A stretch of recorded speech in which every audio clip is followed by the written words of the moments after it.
Nou, om dieren veilig te houden is sowieso belangrijk en dat ze met een goede staat zijn ook. Maar dat het nou over de rug van de boeren moet, daar ben wij als LTO absoluut niet blij met.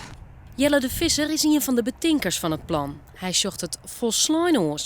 Het is net verkeerd om mensen die zorgen voor bepaalde kosten van de oerhiet, daar ook een bijdrage aan leveren te laten. Het is een beetje raar dat de burger zijn onroerend goedbelasting voor zijn huizen opdraaien maakt voor de kosten van de reparatie van landbouwdikjes.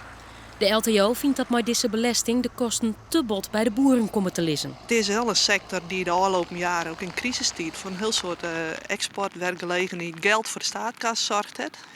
Als het juist een werkgelegenheid zie je alleen maar even bij Heerenveen wat daar uit de grond staan wordt. Dat men echt keiharde arbeidsplaatsen. Daarmee draagt de sector aardig bij aan de Nederlandse staat. Dus er mag wel wat tegenover staan.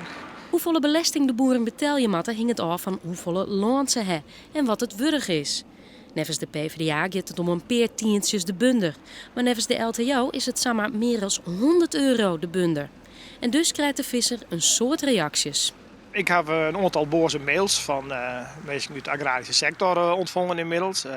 Ik ben een witte boordencrimineel en zo'n soort dingen. En je bent luie ambtenaren. De meesten weten net precies waar ik ben. Dus ik ben van geen boerwest en ik weet er dus alles van. En men denkt er heel oor zo, maar dat is onwetendheid. En dat let ik bij me elk weer zien. De belasting kan er pas komen als er in Den Haag een nieuwe wet van maken wordt. Of dat slaget is de vraag. De PvdA Tweede Kamerleden binnen heel veel omhouden door de plannen. Sander de Rauwe van het CDA is er poer op zin.